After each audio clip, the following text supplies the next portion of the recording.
Inside Disc Golf. Welcome to Inside Disc Golf Podcast Episode 11.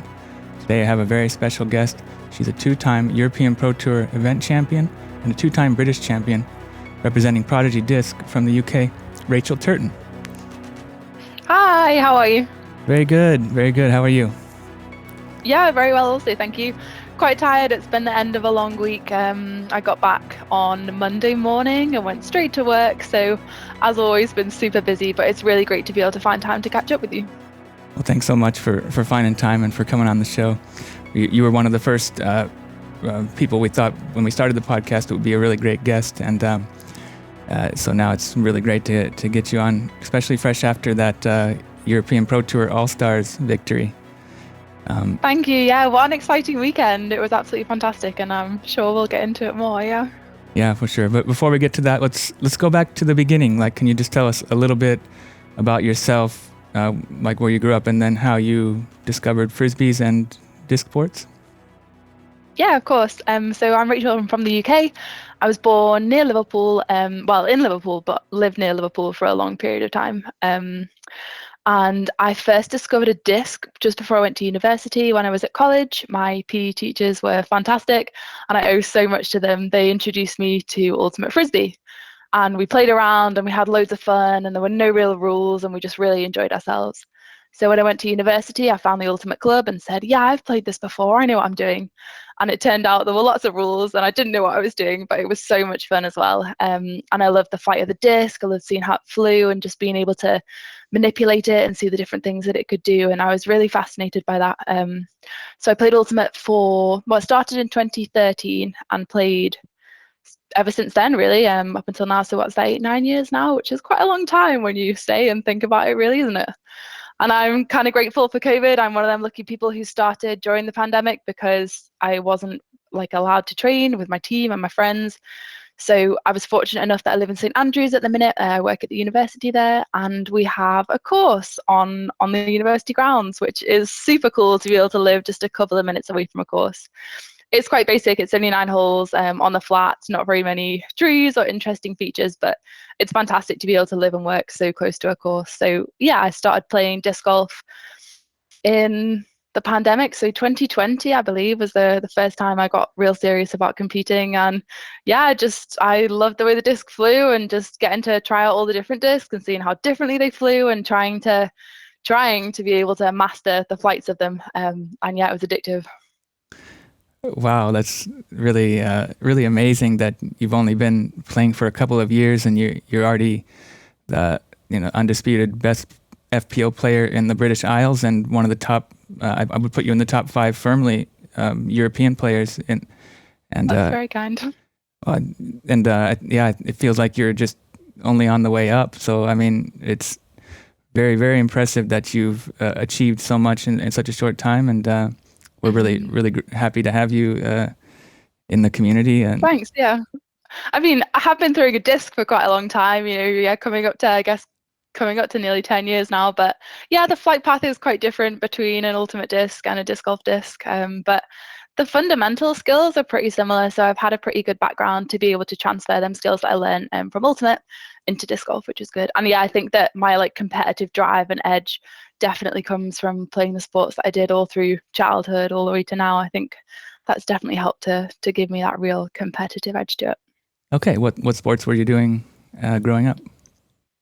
As a child, played any sport that you can think of that happened at school. I played it and loved it and was super competitive.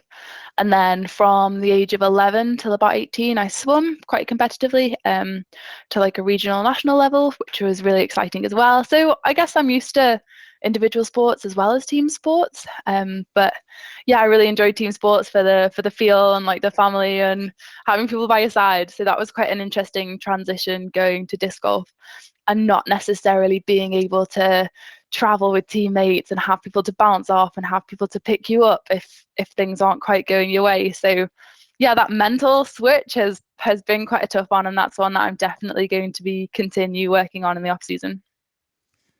Sounds good.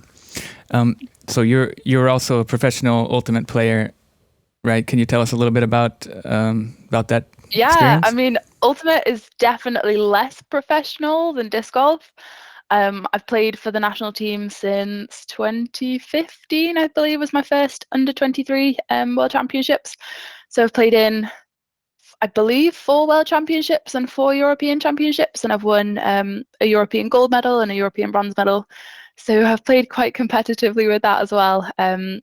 Like I'm fortunate enough that it's taken me all around the world too.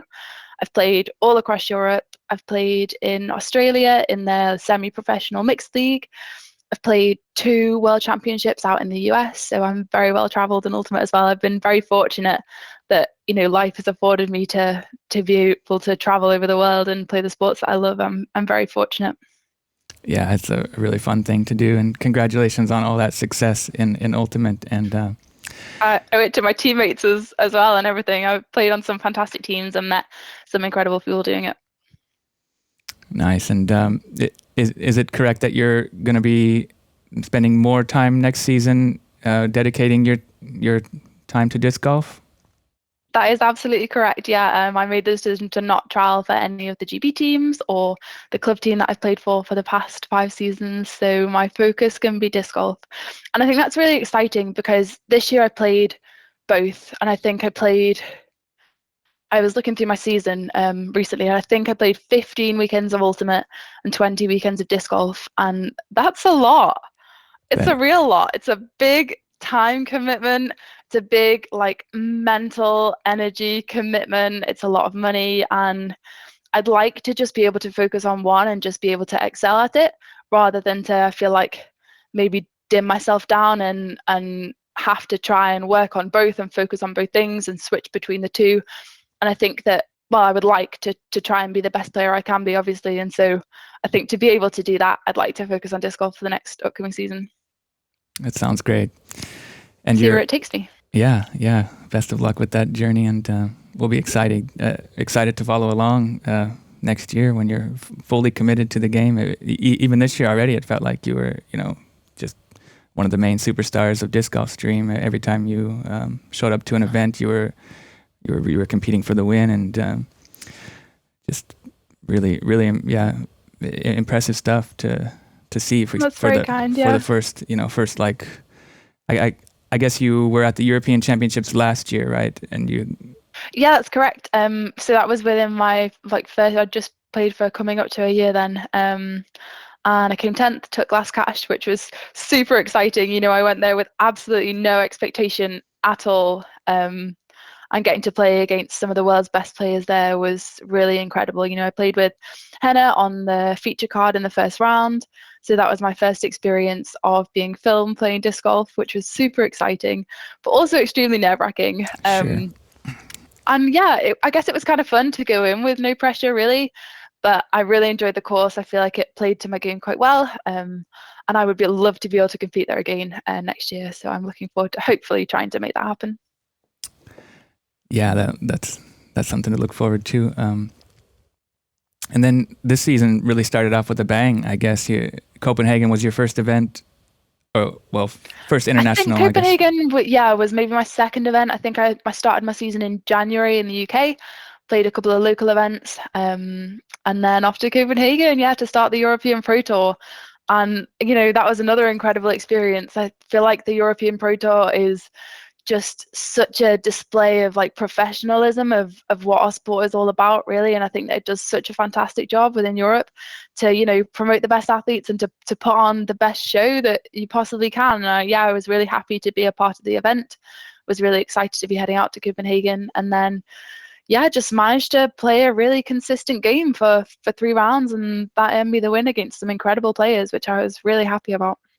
Yeah, congratulations on that victory. I mean, you got off to a hot start, and then you just never looked back, really. There was never a moment where you were in any kind of danger of giving up on the lead. So it wasn't what we were expecting to see. I mean, so it was like quite a shock, but a really incredibly entertaining, to see the underdog or somebody that we weren't so familiar with to just come out and to win, and not only to win, but to win by so much and in that fashion against those players. We were very impressed and very surprised about that. That's really kind, thanks. Yeah, it was a shock to me as well, but I guess the mentality of it is quite different, right? Because a lot of the time when you're in a tournament, you might be quite close at the top and you might be like chasing or just trying to get ahead. And I was quite surprised to find myself like far ahead. And I guess that mentality was quite different to how I felt in previous tournaments. And so yeah, disc golf, the mental game definitely plays into it as much as the physical game does. So the dynamics of the year have been quite interesting. Yeah, absolutely. Very, very mental game indeed. And so you were crowned the first ever European Pro Tour event champion, and that's quite a legacy, to leave. Quite a nice part of history. And then you were Yeah, it also, was super exciting. Yeah. yeah, and then you were also the first ever European Pro Tour All Stars champion. So Amazingly, yeah, I feel like it capped off my season perfectly, really. I couldn't have imagined it possibly to go any better, to be crowned in the first event and the last event of the year. I is very special and something that I'm going to remember hopefully for the rest of my career. yeah, and that's the thing about your career. You've won like almost 2/3 of the events that you've entered. You won exactly 2/3 of the European Pro Tour events that you've entered. So quite a consistent win ratio. That's just miles above what I think anybody else I can think of has, as far as a ratio goes of wins to events. So really, That's pretty cool stats when you think about it in European terms, but I guess for the majority of them, I don't get to compete against a lot of women here in the UK. The scene is a lot smaller than it is in the rest of Europe. There's lots of people who are working really hard to try and grow the game, myself included, but yeah, the scene in the UK is still quite small at the minute. But it's something that a lot of people are trying to work on, and we're hoping that more and more talent will come through. The grassroots level is really growing here, which is fantastic. We have a couple of really young, exciting new players coming up as well, who I'm sure that will be fantastic by the time, they get to 18 and above. well, that's really, really great to hear. And it's also great to have a role model in yourself to help, show people what's possible for the sport. So I definitely think it's going to grow fast there.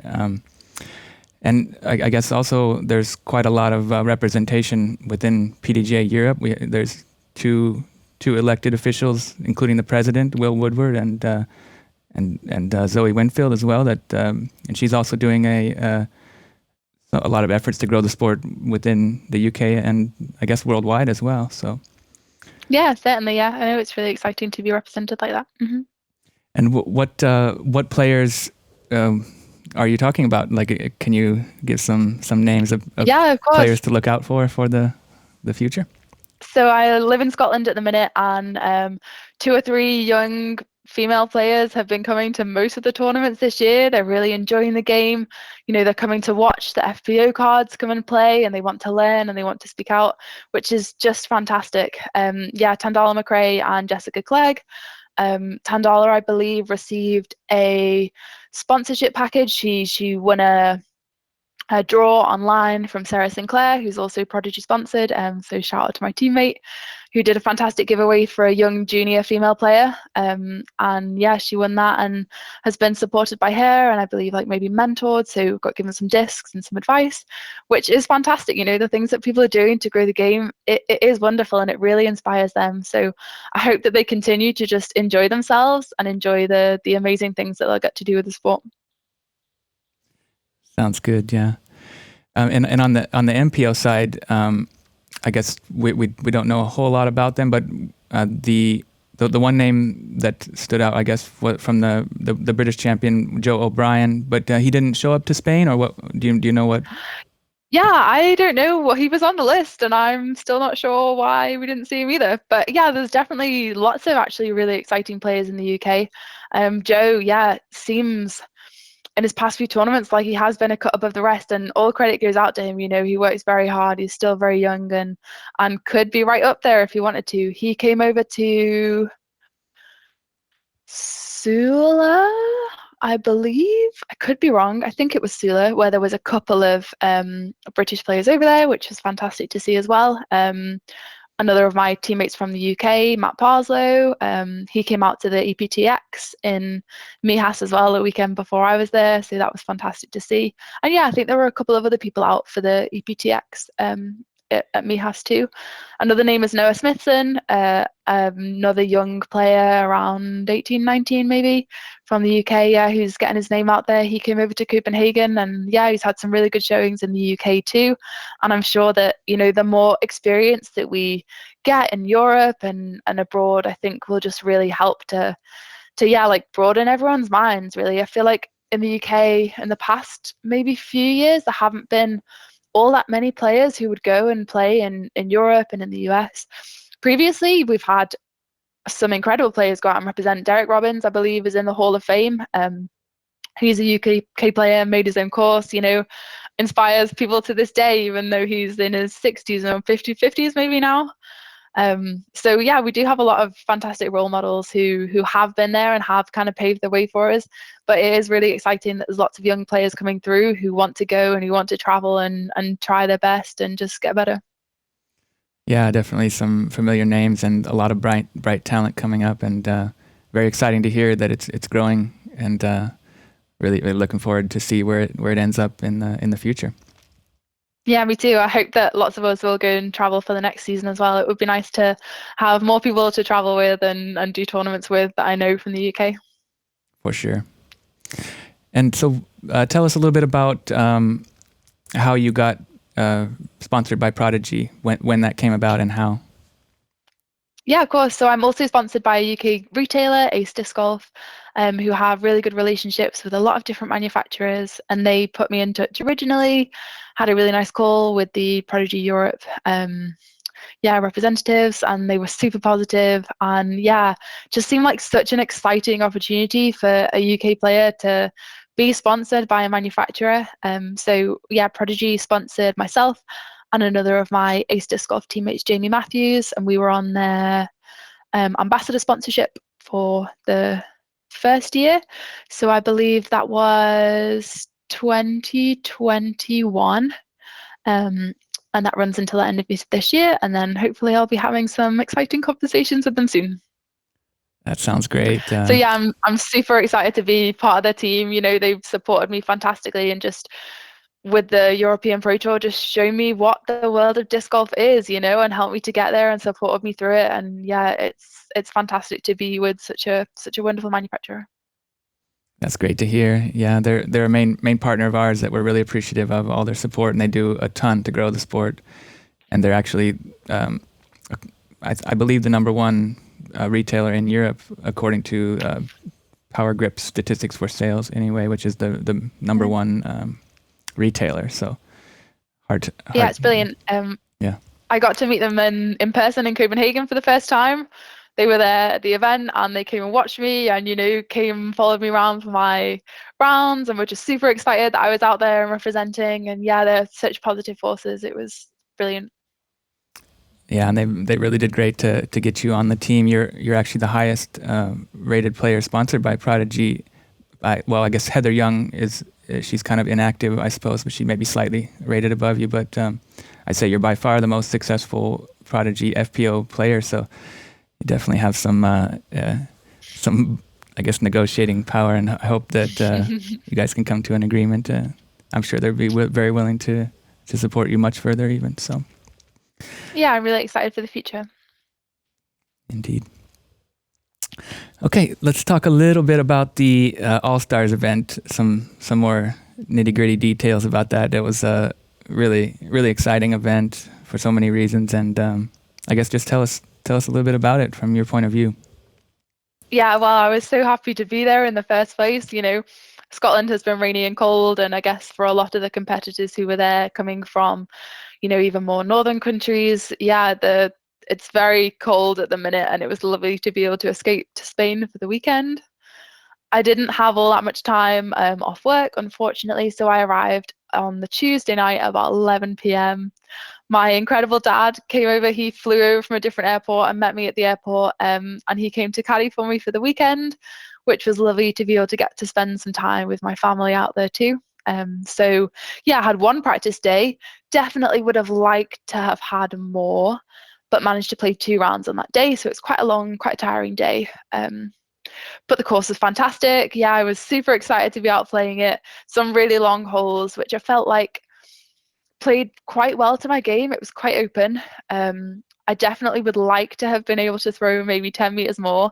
I feel like that would have afforded myself and maybe some of the other FPO players a couple more birdie opportunities if we were able to throw slightly further. But personally, I really enjoyed playing from the same layout as the MPO players. I feel like in a lot of tournaments, some tee pads are changed, and for some of them, to me, maybe it doesn't necessarily really make all that much sense. So I enjoyed the layout. I thought it was fantastic. So yeah, I woke up the day of the first round and the FPO teed off last, which was fantastic too. I got to have a lie-in, I got to have a jacuzzi, I had a sunbathe in the morning. And for me, getting to relax like that is just the perfect way to be able to start a round. So yeah, I came into the tournament nice and relaxed, just ready to go out and do my best on the course, which, yeah, it was a nice feeling. Rather than having to be up so early and cram in some breakfast and drive straight to the course and be there, it was nice to just have a bit of time to myself that morning. So didn't really go in with any expectations. It's been the end of a very, very long season, and yeah, I am excited for the off season. I'm going to be doing a lot of resting and recuperating over the next couple of months. So I was just there to enjoy myself, really enjoy a bit of good weather in Spain and just see how well I could do. And I went in with that mentality in the first round. I didn't really check the score. Well, I didn't check the scores at all until the interview post round, and it was going okay, threw some good shots. I parked a couple of holes, which I was really happy about. But I also had my fair share of like either rollaways or missed putts or things like that. So I felt okay about the round. I thought it was fine. Nothing particularly impressive, but also nothing terrible. And then, yeah, in the interview, they said that I think I was 6 strokes up. And I was like, wow, really? Like, I didn't think it was that great. I couldn't really believe it. But yeah, compared to my practice rounds, I think in my second practice round, I was 2 under. So I was happy and confident that I could go under par on that course. But the wind had picked up quite a bit. Being in the hills of Mijas, yeah, it is quite a windy location, and a lot of the basket positions are in really precarious, really exposed places, so the wind can really whip them discs up. So yeah, it was quite challenging at points, definitely. Yeah, round 2 felt okay at the start. I started off quite hot, I think, in round 2. I think I birdied 1 and 2, which was really nice going in. I knew that there were a couple of hard holes coming up, and I managed to navigate them okay. Compared to how I'd done on the previous days, so I was quite happy.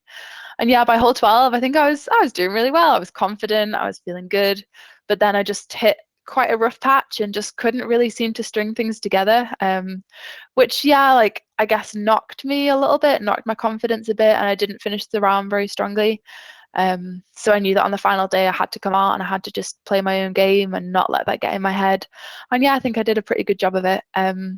My card mates played fantastically as well. Their driving, their putting was really incredible, and at points, yeah, like I definitely thought there's every chance that anyone could come back and could catch me. So it really did keep the pressure on. But like I mentioned before, it is quite a different mental game, and I felt maybe like maybe more nervous than I would have done if it was close, because people had tagged me in social media and said, look at UDisc says that you're likely to win by 95%. And yeah, when you start to think about it, you're like, oh, there's all these people who think I should win and think I'm going to win. That is quite a lot of pressure. Sure. Yeah, it's quite different to how a lot of the other tournaments this year felt, going in where either I was chasing or like quite close to the top. And yeah, it was like who can birdie the most holes, I guess. Maybe my final round, I felt like I was just trying to control everything and just not do anything too terrible, and just like, yeah, rather than chase the birdies and do as well as I could, maybe it was more like just trying to control the game and control the competition. But it worked, and yeah, I was absolutely thrilled to be able to take the win on such a big stage. Yeah, it was wonderful. Yeah, very exciting to watch it all along here from the booth here and get to commentate that first round. Yeah, you did leave a few strokes out there, but it was the course record +2. That was the hottest round of the weekend. So you really set the mark and had that quite nice little lead, and you were even starting to extend it quite a lot in the second round. And at the start of the round, definitely, yeah. Yeah, I think you were up by 11 strokes at one point over second place. So we were starting to think that you were just going to trounce everybody, and it was going to be kind of similar like the Copenhagen event. But then, yeah, it tightened up quite a bit when you started to have a little bit struggles at near the end of the round. Yeah, definitely. And then there was one real touching moment that the cameras saw you give your father a hug, and there was some kind of a really tender moment of a kind of a connection there. What does it feel like to have your father on the bag in a moment like that? Oh, yeah. I mean, my dad has supported me through everything in my life. He's always been, well, my mum, my dad, my partner have always been my biggest supporters and said, whatever you want to do, we believe in you and you can do it. And yeah, to have that support from my family is just absolutely wonderful. There was one hole, I think it was hole 4, where it was really windy and I wasn't quite sure what to do. And I said, Dad, I don't know what to do here. What do you think? And he said, just do your best. That's all you can do, and I'll be proud of you whatever happens. And yeah, it's fantastic that this sport. My dad plays as well, and that family can be involved in the sport. It is a sport for everybody, and yeah, to have him on the bag in such a big win was fantastic. He was really proud to be there, and yeah, it was really exciting for us both. Yeah, beautiful to hear. And so, did he start disc golf at the same time as you, or did he get into it because of you, or what was the situation with that? He started playing competitively this year. We'd played maybe a couple of rounds together, and introduced my brother and his wife to it as well. They live over in Sweden, in the north near Östersund. So they have maybe 5 courses in their town and have been out quite a lot, which is really exciting too. Yeah, my dad started playing competitively in maybe April, May this year. After seeing how much myself and my partner enjoy the sport, he thought, yeah, why not? I'll give it a go, and if I enjoy it, great. I might get to go outside some more and meet some new people. And yeah, the community around where he lives is fantastic. There's always bag tag leagues and fun rounds and tournaments. So yeah, he's really excited to be part of the community too.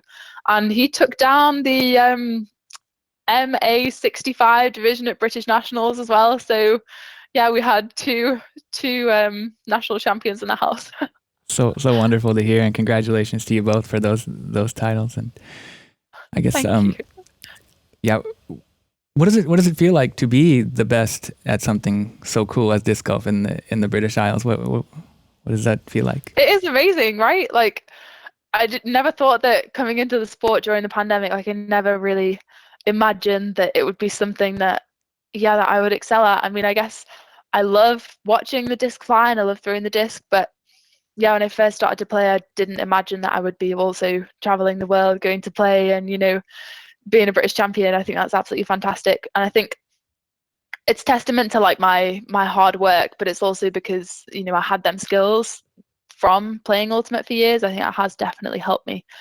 Yeah, there's lots of really exciting up and coming FA1, FPO players in the UK. And so I hope that in seasons to come, I will be challenged. It will be a tighter game, and there will be more people like vying and trying to be the best at the top. So yeah, I'll enjoy being at the top while it lasts, but I don't expect it to last that long. And I hope that more women will be able to want to play at the top of their game in the UK as well. Sounds good, yeah. And so, yeah, you finished strong though in round 2, and you still had a pretty healthy lead going into the final round there, and then it started to tighten up a little bit in the very beginning. Definitely. Yeah, some of the other players on the card, Silva had some absolutely fantastic shots. She was right up there. Haiti was right up there. It could have been anyone's game. Everybody had fantastic shots that day. I just feel like I was able to be a little bit more consistent maybe throughout the 3 rounds, which I think took me there. Yeah, you really definitely kicked it into another gear there once the round got moving that final day, and really came in in the clutch perfectly. And I guess the one moment that stands out the most for that was like on hole 14, where you just parked it like straight under the basket, really in the wind, with that really smooth forehand stroke. And yeah, that was a really, really powerful moment that just kind of showed what sort of competitive energy and focus you have as an athlete. Yeah, hole 14 was a really fun one. I feel like my forehand played pretty perfectly for that hole. I'm really happy that I have that shot in my game. If I had to throw a backhand, I think it might have been a different story. because yeah, that wind was really ripping, but it felt so good to just be able to park it under the basket and not have to make a death putt down the hill like a few of my card mates did. Yeah, what a tough hole. I think you can't even really understand how hilly, how undulating, how windy the course is, just from the stream. And yeah, if you haven't been to Mijas, then everybody listening, you definitely should go. It's a fantastic course to be able to play. And I'd highly recommend it for either off-season adventures or during the season too. Yeah, definitely. Really beautiful place with the mountains and the sea there. Definitely, yeah. Great for a holiday too. Definitely, yeah. Lots of fun things to do in the area. Sunshine, of course. So, Yeah. so then you finished strong, and it wasn't really any stress there in the end. What did it feel like to take that trophy in that moment? Yeah, I think it's the culmination of a season of really hard work. There's still lots of areas that I want to work on in my game, but I was proud that I managed to play 3 consistent good rounds, really. I feel like it's kind of hard to do that over a tournament, to be able to have 3 rounds that you're reasonably happy with. Often, you might have one really good round and then the other 2 a bit disappointing. But yeah, I think it shows off how hard I've worked this season and how much I've progressed over the year as well. Maybe the ratings don't exactly show that, but yeah, I'm proud of how I felt. And also the mental game as well is something that I've worked on quite a lot over the season. Been seeing a sports psychologist over summer, and yeah, he's given me some really good tips just to help try and control the mental game. It is nerve-wracking, it is hard, and when you've really got yourself to blame, it's a lot of pressure, and I do definitely feel that. So yeah, I'm proud of how I managed the mental side of the game as well last weekend. Yeah, absolutely. It's such an individual sport, quite different than the competitive experiences that you were mostly used to. But you've really managed incredibly well to be mentally strong and to execute in the moment, and really amazing wins, both of those there. That's really kind. To bookend the season with those really impressive high level wins must be it's quite a historical achievement, I guess. Yeah, they're definitely up there as things that I will always remember, I think, yeah. Mm-hmm. And then we saw you in the middle of the season in Toonie, and you were dealing with a knee injury, right? Yeah, yeah, I hated playing Ultimate.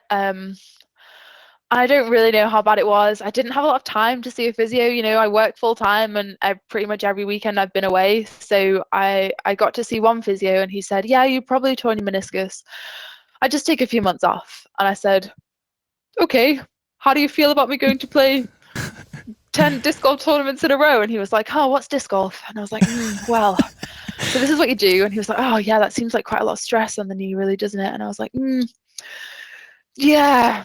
Yeah, so he taped it, gave me some advice, and told me how to tape it myself. And I played standstill for the middle of the season, a few tournaments in the middle. So that changed my game quite a lot. It reduced my distance, and yeah, made the game a little bit more difficult for me. But I still think I played reasonably well considering the injury that I had. But I'm excited to spend this off season getting strong again, and being back in a really good gym routine and just being ready for the next season. Yeah, for sure. So it healed up over time, and it was just like pain mostly, a little bit limited motion type. Really, really sharp pain in like the outer corner of my knee, and like every time I would rotate, like if I tried to do it with a lot of power, or it would be extreme pain. So I was playing a casual C tier the weekend before heading out to Tuni, and I couldn't throw, and I thought about not finishing the event because it was so much pain. And I thought, I have to play next weekend, and I have to try and be as good as I could. Maybe this isn't a good idea. So then I switched just to playing standstill, and it was a lot less painful, and it was manageable. I put on knee support, and I didn't think that what I was doing was making it any worse. So I thought, no, I'll still go to Tony, and I'll just try my hardest and just see how it goes, really. And yeah, maybe I didn't play quite as well as I would have liked to through some of the middle of the season, solo Tony, but that's life, isn't it? We have adversity, and we have to try and cope with it the best we can. I'm sure that I'm not the only person who has has played through an injury. Unfortunately for me, it hasn't appeared to have had any long-lasting effects. But yeah, it's something a lot of athletes have to deal with and have to go through. But I think, yeah, the adversity probably makes you stronger. So. Of course, and you really did perform very well there at Toonie. Considering, I mean, from the standstill, we were really impressed at the distance you were able to gain. You know, both backhand and forehand, and I think a lot of those ultimate skills do transfer really nice, especially with that Absolutely. that smooth kind of stroke that you have. The technique is really nice, and I believe you actually were right there in the mix after round one. I think you were only 2 strokes behind Haiti. And she shot like a 990 rated. Yeah. So. Yeah, I was quite happy with it. Yeah, I guess the walking, the bag carrying, like it did definitely take its toll on my body. And yeah, I kind of struggled the back 2 rounds. And I think maybe in like going into the back end of the final round, I think I was maybe 2nd or 3rd. And I decided to try and take some bigger risks to try and catch. No, they didn't pay off. But it's important that you try things out and you make mistakes and you learn from them, and then in the next tournament you're better. So absolutely, that's a great mindset, and I think it's worth pushing if you feel like you can. The win is kind of sort of what it's all about, I guess, in a lot of ways for a very competitive player anyway. So. But I definitely would have liked that extra 10 meters of distance for the final hole of Toonie. Oh, of course, yeah. Over the lake. I had struggled with that one without. But I did run up on the last hole every day, but just couldn't trust my body the same way that I normally would. Yeah, and so I'm excited to hopefully go back next year and go and give it my all on that course. For sure, that'll be exciting. And speaking of next year, do you have any idea yet, like which events you might play? I know it's so early; this off season just started, so you don't feel like you have to say if you're not sure yet. But have you thought about it at all? Yeah, like you say, yeah, the off season for me has only just started. So I started looking when I was on the way back from Throw Pink.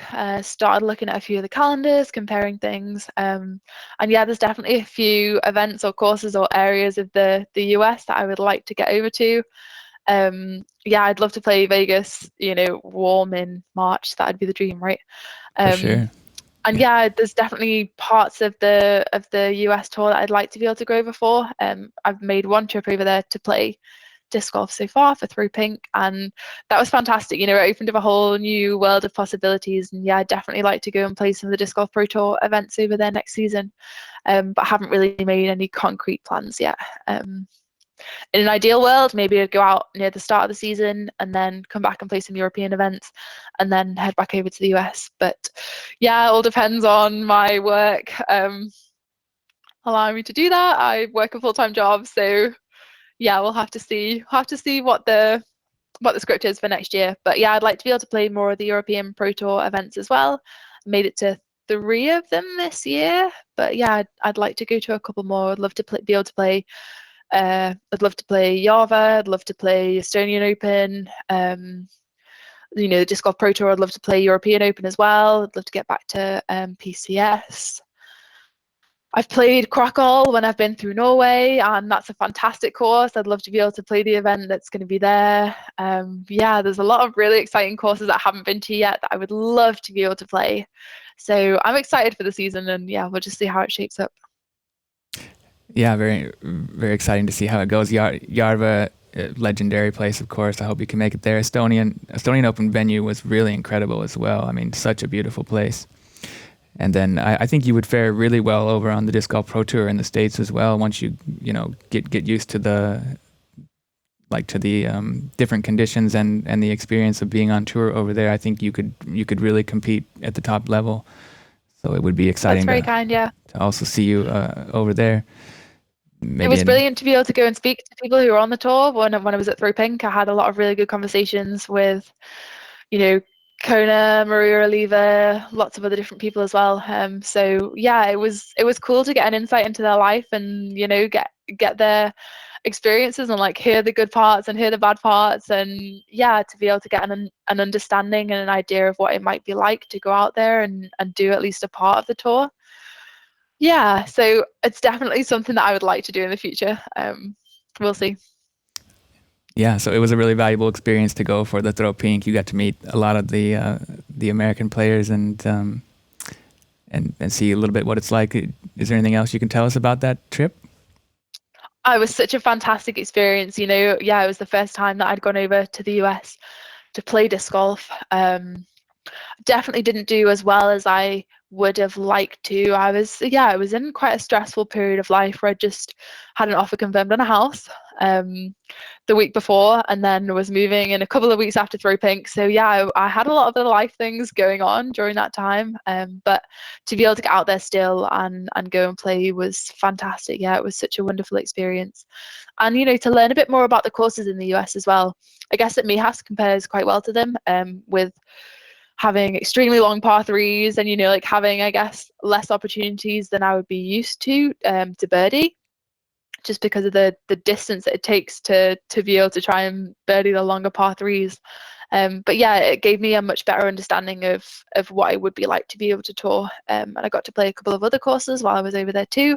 So I played in Hornet's Nest, played while I was over on a previous trip to play Ultimate. I played at the Idlewild course as well, which is fantastic. So I've got an idea of the kind of like how courses are in the US and how they compare to the UK and how they compare to the rest of Europe. Yeah, and there's definitely ones that I'd love to go out and play in the future.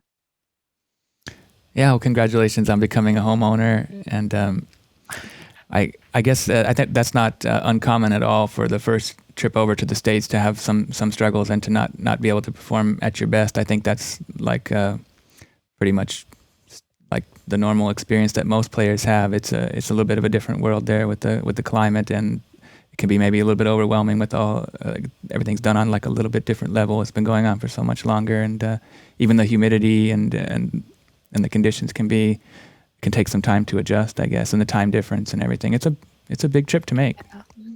It is, yeah, and it's a big trip to make in such a small time frame as well. Yeah. Like to only have a few days to be able to go out and do it is kind of hard. And I think if I had a little bit more time next year to be able to go out and play a couple of trips, then yeah, I feel like you'd settle into it a little bit more. So yeah, it's something that I would definitely like to do.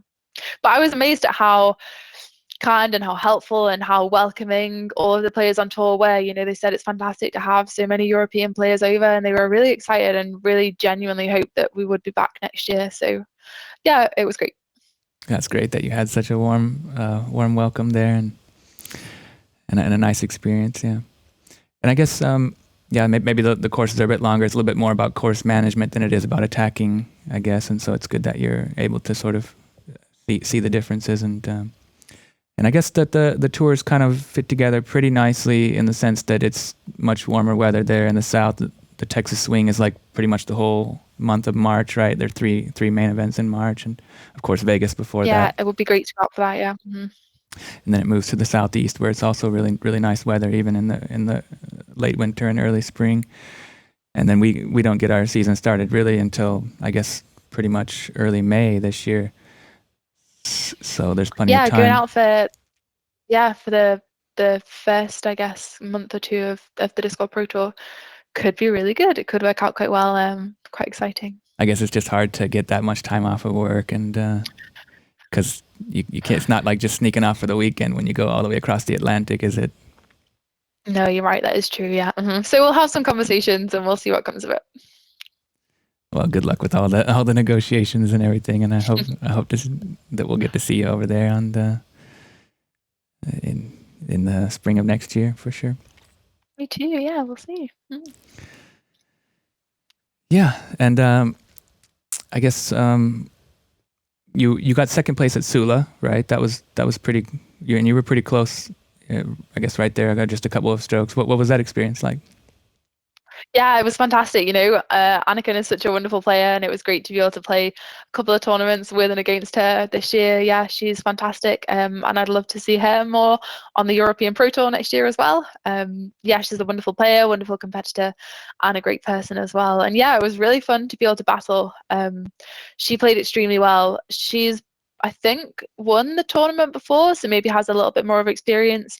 She played absolutely lights out in the first round and was miles and miles ahead of any other competitor after the first round. And yeah, played really solidly. And I think that it took me a while to get used to the courses. There was a lot of danger, and yeah, like I think maybe that was more about course management than just trying to shoot as well as you can. There were a lot of lakes, it was right by the water, so it was a very pretty, beautiful course, and I'd love to be able to go back there too. We played at 2 different courses, so it was the PCS Sula Open, where they combined Yep. what would normally be 2 tournaments, so it was fantastic to be able to get to play at 2 such beautiful venues. I feel like my game shaped up a bit better for the course that we played second.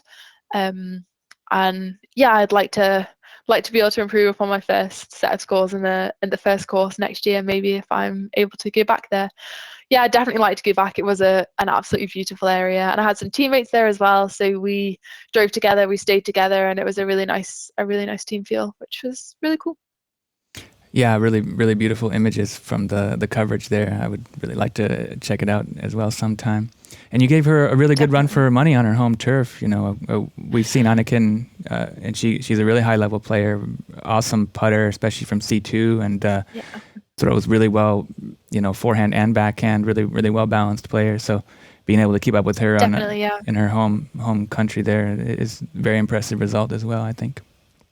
Yeah, the final round, I did try and push it. I think I was a few strokes back going into the final round, maybe, I don't know, maybe 4 or 5 strokes going back to the final round, and then did some good things, did some really bad things. I think I took a triple bogey on one hole maybe, and by the 17th, 18th, I think I caught it back to within 1 stroke. And then yeah, tried to go for it on the 18th green, tried to reach like the little skinny little, not quite an island, but little peninsula. Yeah. I didn't quite make it there, but you know, I think that's all part of the fun, isn't it? Right, like trying to chase somebody down and just trying to do as well as you can. And yeah, it was a good experience for me. I'm really happy that I came second. And I've got the fire in my belly, I guess, to go back next year and to try my hardest again. Yeah, you definitely made it interesting. What can you tell us a little bit about your disc? Like your bag, you know, which discs you can really trust, and I guess just like it seems like you really know your discs really well. I mean, like especially like from the coverage in Spain, where when it's really windy and with the elevation, you know, you really have to be very specific with the disc choice and know how to execute the shot. So it just appeared that you were really well connected with your disc, and that you knew like precisely how each one was going to fly. Yeah, I agree. Yeah, I felt like my bag really worked for me last weekend. I was really happy about it. My go-to driver would be a D1. I've got a couple of different ones of different stabilities now, so I relied quite heavily on the most overstable 2 discs that weekend. Yeah, the wind is just crazy, so yeah, I mainly throw overstable everything really. D1 was my go-to driver. I threw an FX2 quite a lot, both forehand and backhand, super reliable fairway disc. Again, very overstable and can definitely be relied on to not flip into a headwind, which is super handy. That was what got me the part job on 14. Pretty much all 3 rounds. The round 2, I was a couple of meters away and I missed a terrible putt that sailed over me, but yeah, I really can trust that disc driving. I think my driving was one of the keys to me doing so well this weekend, which is just that I could trust the disc out of my hand off the tee. So yeah, driver was D1, my fairway driver was an FX2, and then I threw an A2 for all of my approaches really. Normally I throw an A3, that would be my go-to approach disc, which is slightly overstable, but the A2 is a bit more overstable, and in the wind, yeah, I was just able to totally rely on that just to know exactly where it was going to go. So I was happy to get so many shots, I guess, parked underneath the basket and not to have to put on quite a lot of holes, which was a real relief in the wind that it was. So it was great to just be able to rely on my disc so much. And then I put with a PA3 as well. Yeah, it was really impressive that you were able to stick that island every time, and the approach game was money, you know, and even with that crazy downhill hole, I think it was 13, or you were able to put it really... 12, 12, they call it the yeah. top of the world, Yeah. I threw an A2 on that. And as well, like being so confident in my forehand, I could happily throw either forehand or backhand. I wouldn't necessarily have a preference. I guess for max distance, I'd probably go backhand. But yeah, being able to rely on my forehand so much, I think really helped me on this course too. So yeah, throwing an A2 forehand onto the top of the world hole, yeah, worked really well for 2 out of the 3 rounds. And then I think the third one, the wind just caught it a little bit and it just rolled off that peninsula down the hill, but not too far away. So. No, that was just seemed a bit unlucky. It looked like it was going straight under the basket like the other days. But that's what I'd hoped, but yeah, not to be. That's disc golf for you. But also some incredible putting highlights. Really, I mean, you really banged some amazing putts and that was really exciting. I could think of one that was just like seemed very unlikely, where you were like, the footing was terrible. You were way out like 50 plus feet, and you're very focused clearly on the green, and it's really nice to see that you have that kind of routine that's very really like repetitive, and it seems to work really well for you, and really incredible range as well. Thank you. Yeah. Like I said earlier, I moved house maybe, a month ago now, maybe, and my garden is on a slope. So I have practiced a lot recently on uphill putts, downhill putts, side putts, and having it not roll off. And yeah, I honestly think that was super helpful to my game in Mihas. And also the British Championships was at a course called Whitcomb Farm, which has been played, I believe, in large European tournaments quite a while ago too. So it's quite a well-known course within the European community. I hadn't been before, but yeah, it's set in the beautiful rolling hills of Devon. And that had a lot of, uphill, downhill, cross hill, very long par threes. And I feel like playing that course only a couple of weeks ago set me up really well for the Mihas course. I was quite used to, I guess, being mentally strong about the rollaways, knowing them, accepting that they would happen, and then just getting back focused and just making the next shot. I think that stood me in quite good stead, being able to play such a similar course a couple of weeks ago. Nice. But yeah, back to the putting. Yeah, being able to practice up a hill for the past few weeks has been really handy, and I think just gave me that extra little bit of confidence recently at Mihas, which is nice. Yeah, great execution on the green. How many courses are being built like in the UK? And I think it's such an exciting landscape, such a beautiful place to have disc golf. I'm really kind of hoping that it grows a lot, and especially in the Celtic countries and in the Lake District and everything with all the gorgeous landscape. How many? Definitely. Yeah, like how many courses are there, and is there more coming? Like what's the process? Yeah. Like? Rachel Turton, one of the sponsors for the European Pro Tour Disc Golf UK, are doing a really good job putting in courses all around the UK. So yeah, I believe he's putting quite a few this year. I couldn't tell you the numbers, but yeah, we do have a lot of courses going in all the time, which is really good. Around where I live in Scotland, a couple of the golf courses have noticed that disc golf is a good thing. It's growing and it's not too expensive or too much hassle to be able to put courses in. So I've had a couple of courses now, maybe 2 in the past year put in within half an hour of me, which is really exciting, really handy. Wow. And yeah, I think, like you say, the sport is growing and people are catching on to it. So yeah, I hope that we'll get lots more courses put in the future. And like you say, we do have a lot of brilliant areas. There's a couple of courses in the Cairngorms and just above in Scotland. And then the Lake District is somewhere that I would love to have a course and think would set up for it so fantastically. The people there are really outdoorsy minded. I spent a lot of childhood weekends hiking and camping and walking in the lakes, and yeah, it's definitely one of the favorite places of mine, and I'd love to be able to see a course go in there. There's so many, hills, forests, national parks, things like that, and I think it could be a really good place for it. So we'll try and work our magic this year to be able to get on put in.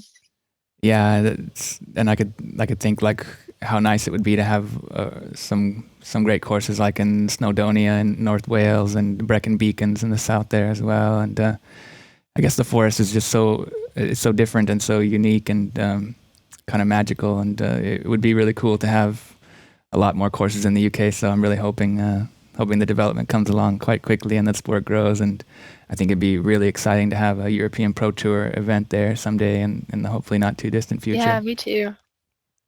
Certainly, yeah. I think they had an EPTX in Wales and South Wales, I believe, this season. Yep. yeah, another fantastic course. It's a long way away from me. I think it's about an 8-hour drive. So I haven't yet made it to that course there, but I would like to in the future. It looks like there's some fantastic developments going in. Yeah. And like you say, I do hope that we continue to, grow and be bigger. And it's just not the same setup as it is in Finland or Sweden, courses and this sport is so ingrained into their culture. When I go over and visit my brother in Sweden, there's 5 courses in town and multiple of the schools have them, and the children go and play outside in the school breaks, and they learn to throw a disc from so young. And I think it's fantastic that such a good outdoorsy way of life is ingrained into that culture, and I'd love to see that happen more in the UK. Yeah, me as well. Hopefully that it will continue to grow a lot. And it's nice to have like places like Finland and Sweden where it is so far along. You can learn a lot and maybe grow a little bit more efficiently by having some kind of role models and things like that. Yeah, definitely. And there's loads of people in the UK who are working really hard on it. Glasgow, maybe an hour and a half, 2 hours from me, has 4 courses that are all free to play, set up by a guy called Patrick Macaulay, who's doing an absolutely fantastic job of just like growing the sport and just getting more courses put in and getting more people playing the sport. And there's lots of different groups around the country that are really trying their hardest to be able to do that. My dad is helping, or has helped to form Liverpool Disc Golf, and they're trying to get a course put in the city there, which will just increase the reach of disc golf and help to get many more people playing. So it is really exciting, and I do hope that we really continue to grow. For sure. Yeah, we're running out of time here, but it's been really incredibly exciting to follow your season on Disc Golf Stream, watching all the action live, and it's been a real pleasure to talk to you here in person. Thank you so much for coming on the show. But before we go, is there anything else you would like to discuss, or anybody you'd like to thank, or anything? I guess this is a nice chance to close out the conversation. Definitely, yeah. I want to say thank you to you for all your hard work. It was fantastic to be able to have the FPO league cards streamed for the whole 18 holes in the final. I think that's a testament to the amazing work that you're all putting in behind the scenes, and it really helps the professionalism and helps to grow the sport itself. Like having the coverage of the female division, I think is fantastic. Yeah, I'd also like to thank my sponsors, Prodigy Disc Europe and Ace Disc Golf, a retailer from the UK. Yeah, Prodigy have really helped me this year, and I hope that we can go on and do bigger and better things together. I've got my signature disc coming out, or probably will be out by the time that this episode airs, which is super exciting. So go and visit my profile on Instagram and Facebook, and you might be able to get one of yours just there, which is really super cool. My family, my friends, everybody who's messaged me throughout the season and after Mihas and things, just expressing their thanks and their congratulations is really cool, and I'm so grateful to everybody who has helped me and has supported me. So it's been a really exciting year. Thank you very much for having me on the podcast. It's been fantastic to join you and to get to chat. Wonderful. Thank you so much. Yeah, we're really excited for next year to get to we'll be doing that all season long with the separate streams for the FPO and the MPO. So we'll get to, not have to miss any of the action. It's going to be even bigger and better next year on Disc Golf Stream. But yeah, thanks so much. Make sure you go out there and get yourself Rachel's signature disc. It should be available now. And don't miss out on that. And have a great off season. I hope you get the rest up well, and best of luck for next year as well. And you're very welcome to come back on the show anytime you like. We would love to have you back. Yeah, I'd love to. Thank you very much. It's been fantastic to chat with you. All right, that does it for this episode of Inside Disc Golf. Thank you so much. Andrew Gum here. I'll see you next time. Inside Disc Golf, the European Disc Golf podcast. Everything about European disc golf in one podcast.